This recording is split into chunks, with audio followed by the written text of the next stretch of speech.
Pemirsa, semakin meningkatnya kecelakaan kerja di tempat kerja setiap tahun menjadi catatan yang penting. Lantas bagaimana upaya untuk mencegah dan mengurangi resiko kecelakaan kerja? Dan untuk membahasnya kami sudah bersama dengan anggota Komisi 9 Ibu Neti Prasetyani. Selamat pagi Bu Neti.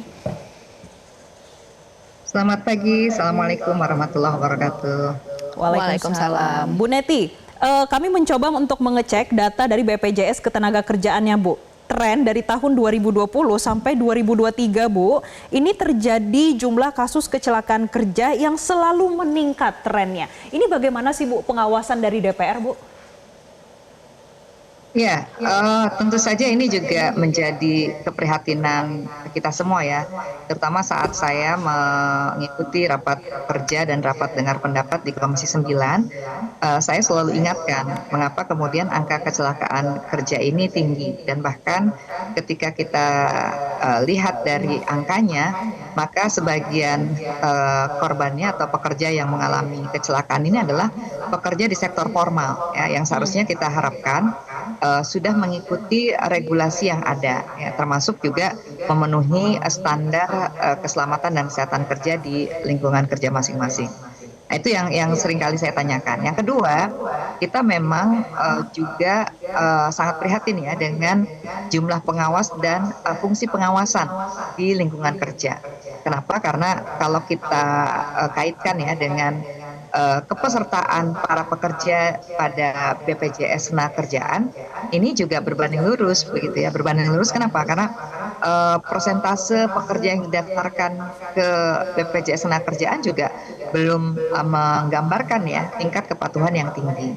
Nah, ini yang menurut saya perlu diperbaiki ya, apalagi ketika kita melihat bahwa Kemenaker hari ini dipimpin oleh seorang menteri yang cukup responsif ya, gerak cepat begitu untuk memperbaiki banyak aspek di lingkungan kementerian.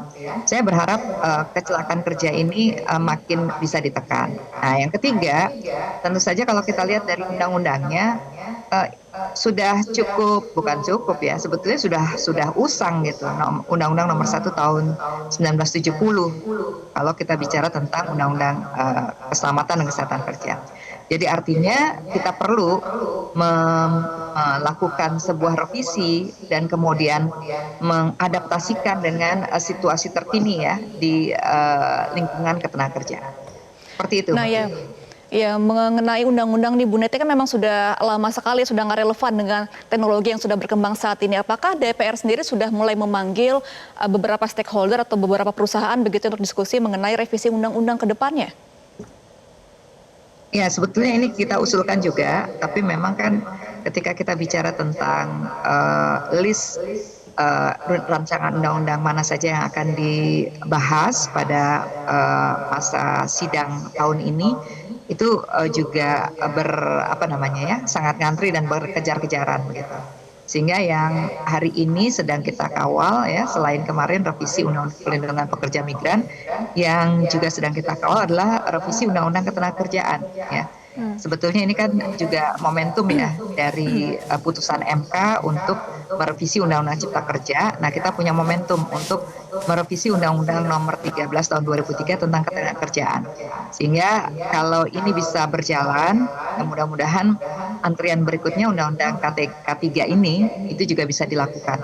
Karena kalau kita lihat dari situasinya hari ini, ternyata sangat memprihatinkan. Kalau kita bicara tentang kecelakaan kerja itu kan banyak faktornya ya. Ada faktor manusia, ada faktor sarana prasarana ya, alat kerja, kemudian juga faktor sosial budaya, lingkungan kerja itu sendiri begitu. Nah, sehingga menjadi sangat urgent ya bagi kita setelah menyelesaikan revisi Undang-Undang Ketenagakerjaan ini, semoga Undang-Undang Nomor 1 Tahun 1970 yang sudah kita sampaikan juga dalam agenda komisi itu bisa dipercepat ya, masuk dalam prolegnas seperti itu. Baik, Bu Neti, kami juga masih melihat ini data dari BPJS Ketenagakerjaan. Kalau melihat sektor-sektor dengan tingkat kecelakaan kerja yang tertinggi ada 3, Bu. Yang pertama konstruksi 40% dari total kasus, pertambangan 25% dari total kasus, dan manufaktur 20% dari total kasus, Bu. Apakah ini ada perhatian khusus dan juga ada komunikasi khusus terutama kepada 3 sektor ini, Bu? Ya, tentu saja dalam beberapa rapat kerja Komisi 9 di masa sidang sebelumnya, kita juga melakukan pengawasan ya, termasuk kita pernah membentuk panja pengawasan. Nah, di sini memang kita harapkan ada komitmen yang kuat ya dari para pemberi kerja atau perusahaan yang tadi disebutkan dalam 3 klaster ya. Kenapa? Karena 3 jenis bidang ketenagakerjaan itu memang memiliki risiko yang tinggi ya. Sehingga yang pertama kita meminta ya fungsi pengawasan yang dilakukan oleh Dinas Ketenagakerjaan di tingkat provinsi itu betul-betul bisa menjalankan tugasnya. Yang kedua, kita juga mendorong agar baik pemerintah pusat maupun pemerintah daerah bisa melakukan evaluasi ya terhadap keberadaan pengawas. Kenapa? Karena kalau kita bicara jumlah pengawas dengan jumlah perusahaan atau pemberi kerja yang harus diawasi, ini tidak berimbang begitu. Jumlah pengawas yang sangat terbatas, ya, sementara pertumbuhan jenis usaha atau kemudian lingkup perusahaannya ini sangat banyak begitu. Nah, sehingga disinilah loophole-nya ya, ada celah mengapa kemudian pengawasan ini tidak dapat dijalankan secara maksimal ya. Dan yang ketiga, kepatuhan pada lingkungan pekerjaan ya. Nah, tentu saja tingkat kepatuhan inilah yang kemudian seharusnya diikuti dengan dialog tripartit ya antara pemerintah, kemudian juga dengan perusahaan atau pemberi kerja dengan pekerjanya ya melalui serikat pekerja atau pekerjanya itu sendiri.